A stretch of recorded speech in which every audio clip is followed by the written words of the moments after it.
no, we've talked quite a bit over the season. Any regrets about deciding to call it quits? Not at all. Gosh, I mean, how could you finish in a higher high? I mean, these kids set as a goal state championship, and I don't think that I, in my heart, believed that. I thought that, because I don't know the level of competition that you get even in NorCal's, and they had this tremendous belief in themselves and each other. So, no, absolutely not. I'm going to look forward to going to games next winter and watching the juniors play, and support the kids that graduated in whatever they do, and then eventually I'll find a girls team and coach. Go ahead and cut it off there. Thanks, Coach. Thank you very much, guys. Congratulations. Right, good job.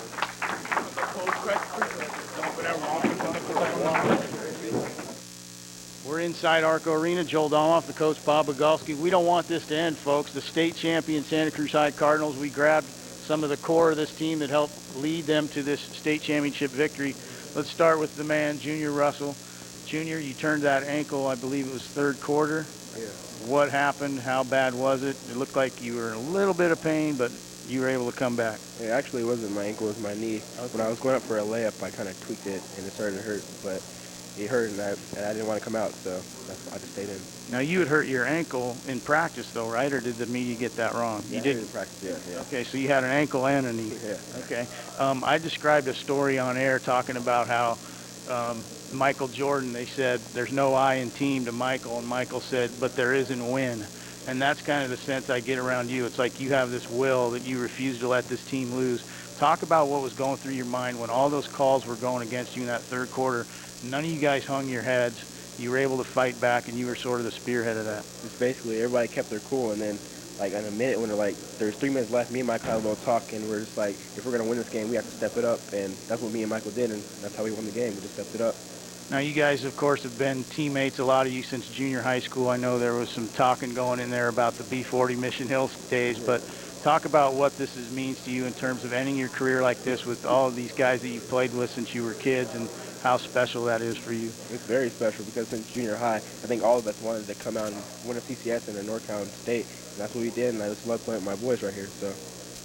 Okay, we appreciate you sticking around. We know you got to go ice that knee, so we'll let Junior step off. Let's bring in the two juniors here, Chris Sharp and Jesse LeBeau. You guys played a big role, obviously, throughout the season, and particularly today. Coach, I'm sure you would like to ask these fellow big men a question. Here's your chance. I really did, because we committed so many fouls just by standing straight up, and they were taking the ball below us, below you guys all the time. And yet every time you guys brought the ball down, I'm sure you were fouled as they knocked the ball or took the ball away. How did you put up with that the whole 3 quarters anyway? Well, I was just trying to play my game, but the refs were calling some ticky-tack fouls, so it was kind of hard for me to keep my focus, but I was trying my best. And what basically summed up the refs' call was when I fouled out in the third, and then Cliff was playing a 5, and he had his hands straight up, and they called a foul on him for playing good defense, and I just didn't see what it was. And I can understand a lack of aggressiveness on your part when you pick up that third foul, because one more, you're really in deep trouble. But you guys hung in there. I have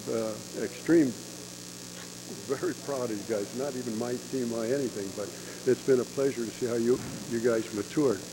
And I told you guys privately, exactly how I felt. I've never seen a team get down that much by calls, by the score, by the crowd, and the whole environment.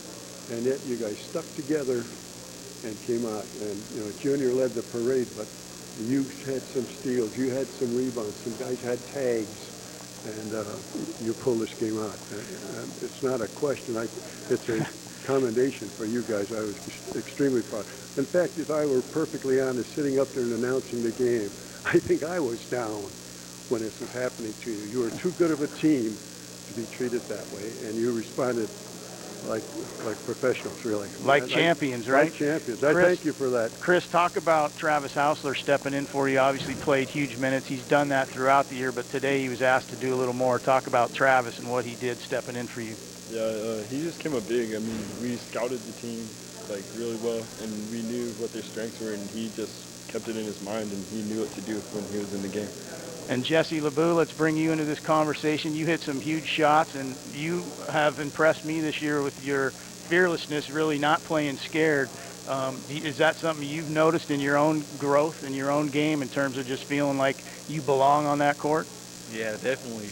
I don't know. I just stepped up my confidence, I think, because my uncle been telling me that I've been looking like I've been playing scared, and so I try to just step that up for CCS and NorCal and whatever. And your shot's really been falling, particularly in the postseason. You feel like you had a good stroke going, particularly in the postseason?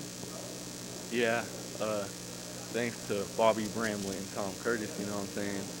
They be helping me out with my shot, so that's what I get. That's good. You got to give your shouts to those that deserve it, but a deserving shout to you as well for working hard, continuing to grow and improve. And like I said, I was really impressed with just your fearlessness out there. So we thank the two juniors for coming by. We'll let you guys step off to get some food, and congratulations on being state champs. The three seniors are left, folks, and obviously along with Junior, but and a couple others, Travis Hausler and Billy Peterson, we wanted to get in. What's that? Steve, there you go. And of course, Eric. But Austin, let's start with you. You were asked in the press conference about picking up those 4 fouls, but I saw you and Pete disappear into the tunnel. What actually went on in that tunnel after you picked up your 4th? Well, I came up the court.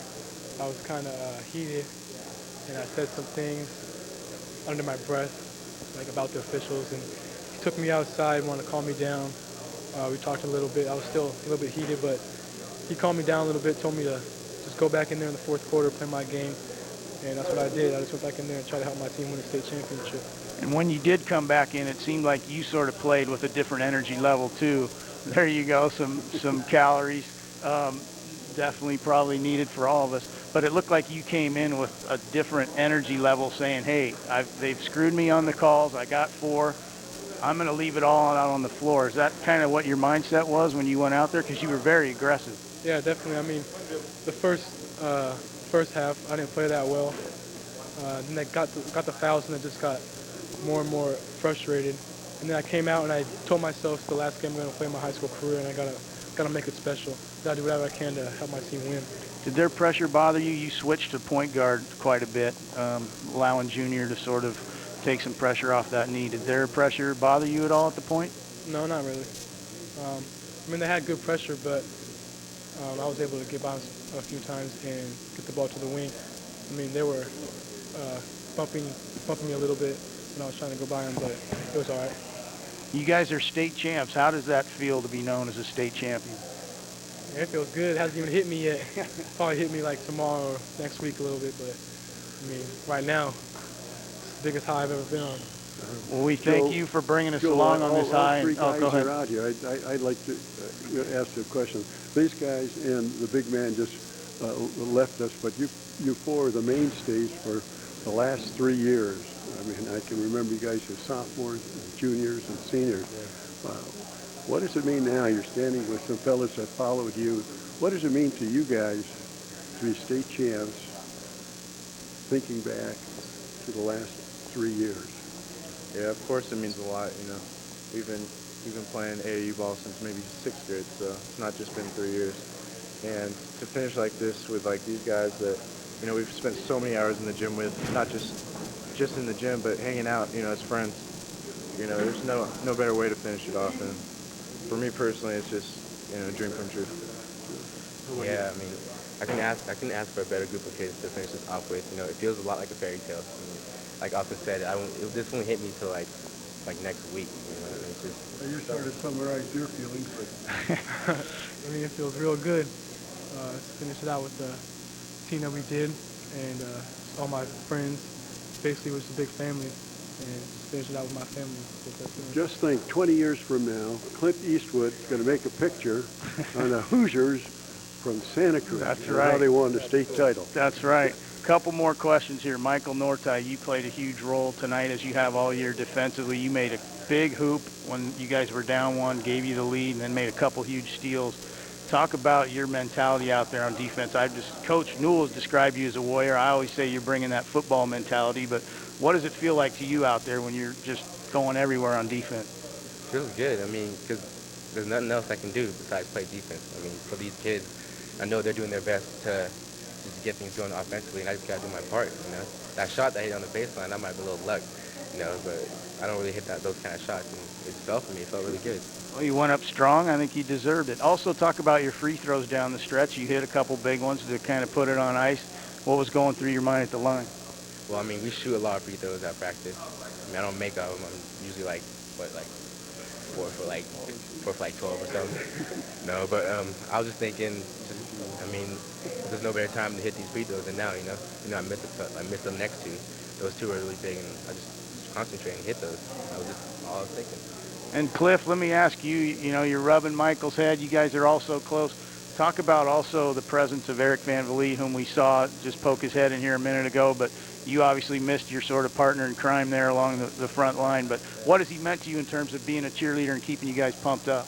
Yeah, definitely this whole season, you know, you could see him maybe getting down and, you know, just being really frustrated, but that wasn't the case. You know, he stayed really positive and pushed us to do well for him as well as, you know, each other. And it's just great to see him do that as a great teammate. And we got to ask you real quick, what happened on that? You had that sort of, not a breakaway, but you had that open look, and it looked like Hardy may have clipped you. You went up, kind of maybe pinned yourself on the rim there. What happened on that one? Yeah, people would call that getting hung. I mean, I turned around and think I would get it, and I mean, I personally felt like I got hit in the back, but, you know, I'll take it. I fell. I missed the dunk, and I won't make excuses. Well, you guys are state champs. We thank you all for just a great year of memories. This stuff's going to go on for lifetimes. Your kids and grandkids will get to watch this stuff, so we thank you for taking us along on this ride. Is there anything else you would like to say to sum up this season or sum up this experience? Shout-outs to anyone. We'll give you... Anyone? Well, you know, I'd like to say thank you to all the fans that came out, you know, all these years, even before we just started doing really well, as well as everyone that's came out, you know, for the state finals. You know, and I'd also thank, you know, Eric Manabi for being there every practice, even though he had to drive from Aptos, as well as Coach Newell and, you know, everyone behind Deidre Hamilton, you know, coordinating hotels, you know, my dad doing videotape for us, you know, and as well as Pete Newell's brother for getting all these tapes for us and scouting, which made our games a lot easier. Great. All right, very well said. Way to sum it up. Folks, this is it. This 2005 Division III state champions, your Santa Cruz High Cardinals. We thank them again for joining us. We thank you for joining us. We'll see you soon. This wasn't the game of the week, folks. We're calling this the game of the century. We appreciate your time, and good night.